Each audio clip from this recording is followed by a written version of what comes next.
ഈ ഒരു dream family എന്ന് പറഞ്ഞ യൂട്യൂബ് ചാനലുണ്ടെങ്കിൽ എത്ര പേർക്ക് അറിയുമെന്ന് അറിയത്തില്ല.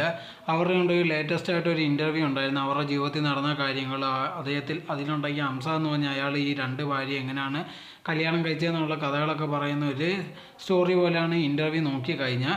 ആ ഇൻ്റർവ്യൂ ഇതേ കണക്ക് പറയുന്നുണ്ട്. തൻ്റെ ആദ്യ ഭാര്യ ഉണ്ടെങ്കിൽ ഇതേ കണക്ക് കല്യാണം കഴിക്കാൻ പോകുന്നൊക്കെ അറിഞ്ഞപ്പോൾ ഭയങ്കരമായിട്ട് പ്രശ്നം ഉണ്ടാക്കിയായിരുന്നു. ഇവരുണ്ടെങ്കിൽ ആദ്യ ഭാര്യയായ അനീഷയുണ്ടെങ്കിൽ അതോടെ തന്നെ ഹംസയും 10 വർഷം പ്രേമിച്ചതാണ്. അതിന് ശേഷമാണ് പിന്നെ കല്യാണം കഴിച്ചത്. സോ അത് കഴിഞ്ഞതിന് ശേഷമാണ് ഈ രണ്ടാമത്തെ പെണ്ണ് ജീവിതത്തിലേക്ക് കടന്നു വരുന്നത്. ആ പെണ്ണിൻ്റെ പേര് നൈസ എന്നാണ്. ആ പെണ്ണുണ്ടെങ്കിൽ ഒരു ഹിന്ദു ആയിരുന്നു. ഇവന് വേണ്ടി മുസ്ലിമായിട്ട് മാറിയതാണ്. സോ ആ പേര് മാറ്റുകയും ചെയ്തു. ഇവർ രണ്ടുപേരും ഒരേ ഓഫീസിലാണ് വർക്ക് ചെയ്തുകൊണ്ടിരുന്നത്. അപ്പോഴുള്ളൊരു പരിചയമൊക്കെ തന്നെയാണ്. അങ്ങനെ ഇരിക്കുന്ന ഒരു സിറ്റുവേഷനിൽ ഇവർ ഓഫീസിലുള്ള എല്ലാവരും ട്രിപ്പ് പോകാൻ പ്ലാൻ ചെയ്യുകയും അങ്ങനെ ബൈക്കിലാണ് എല്ലാവരും പോയിക്കൊണ്ടിരുന്നത്. ആ സമയത്തുണ്ടെങ്കിൽ ഹംസയുടെ കൂടെ പാർട്ണറായിട്ട് പോയിക്കൊണ്ടിരുന്നത് ഈ രണ്ടാമത്തെ ഭാര്യയായിരുന്ന ആളായിരുന്നു.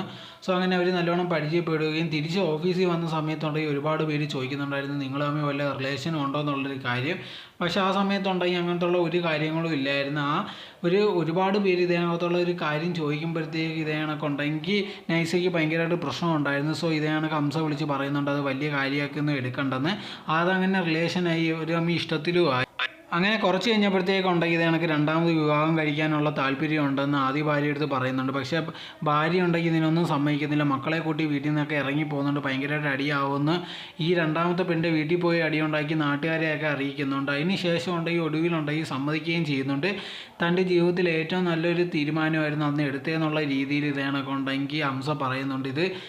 സോ ഇതാണ് ആ ഇൻ്റർവ്യൂവിൻ്റെ ആദ്യ പാർട്ടെന്ന് പറയുന്നത്. ഇത് കണ്ടപ്പോഴത്തേക്ക് ഒരുപാട് പേർക്കൊക്കെ തോന്നാം എന്തിനാണ് ഇവരെ പുറത്തുള്ള ആൾക്കാരെ വെച്ചൊക്കെ ഇൻ്റർവ്യൂ എടുക്കുന്നതൊക്കെ നമുക്ക് തോന്നാൻ സാധ്യതയുണ്ട്. കാരണം എന്ന് പറഞ്ഞാൽ സാധാരണ രീതി ഇൻ്റർവ്യൂ ഒക്കെ എടുക്കുന്നത് അവരെന്തെങ്കിലും ചെയ്തിട്ടുണ്ടെങ്കിൽ അല്ലെങ്കിൽ അവർ ഭയങ്കരമുള്ള ആൾക്കാരാണെങ്കിൽ അവരെന്തെങ്കിലും എക്സ്പീരിയൻസ് ഒക്കെ അറിയാൻ വേണ്ടിയായിരിക്കും ഇൻ്റർവ്യൂസൊക്കെ എടുക്കുന്നത്. അതല്ലാതെ ഇതേ കണക്കത്തുള്ള കാര്യങ്ങളല്ല.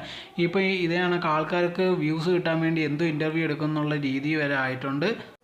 ഇതിനെപ്പറ്റിയുള്ള നിങ്ങളുടെ അഭിപ്രായം എന്തോന്ന് കമൻറ്റ് ബോക്സിൽ കമൻറ്റായി രേഖപ്പെടുത്തുക.